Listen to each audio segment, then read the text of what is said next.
when I got injured, I was 16 years old, too young to give up my dreams. Doctors from all over the country told me that I was never going to be able to box again. And, I felt devastated. The first steps were so difficult. After a year visiting doctors from all over the country, I heard about an international conference was being held in Greece.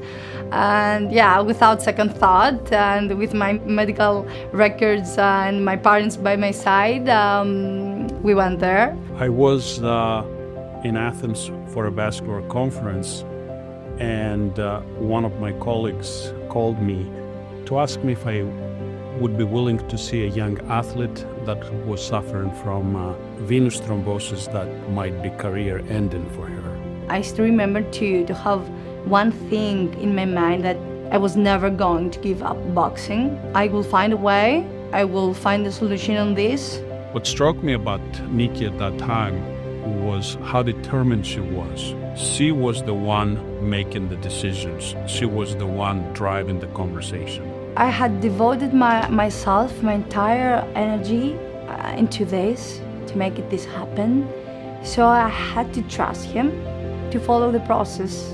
Mr. Tasiopoulos showed me the path, and I have to follow. Thoracic outlet syndrome is a condition that is due to compression of vital structures between the first rib, the clavicle, and the muscles that end on the clavicle. In Nikki's case, he had the venous variant of thoracic outlet syndrome, which results in clotting of the subclavian vein. Treatment is standardized. The extent of the treatment may differ, and the approach on the treatment sometimes is different. You may need to not only remove the first rib, which is what we did in Nikki's case, but you may need to reconstruct part of the vein if the condition is too advanced.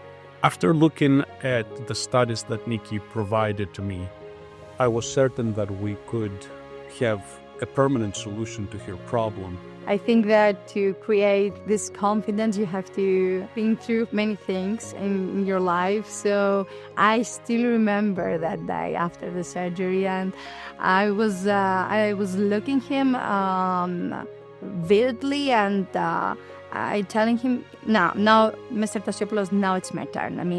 I will become a champion.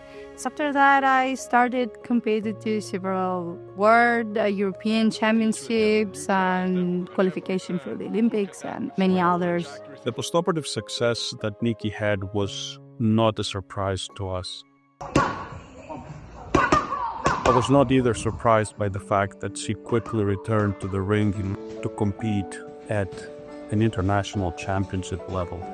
Her determination was very evident from the very beginning, and I was delighted to see how successful she was in such a short period of time. Whether you care about your job, about your work, about your sport, the answer to this question, it helps you to connect with a sense of purpose and build your confidence. Stony Brook is an academic institution that offers the entire spectrum of complex interventions like this one. But more importantly, it offers compassionate care that is aiming to meet the individual patient needs. And that is something that our department is really proud of.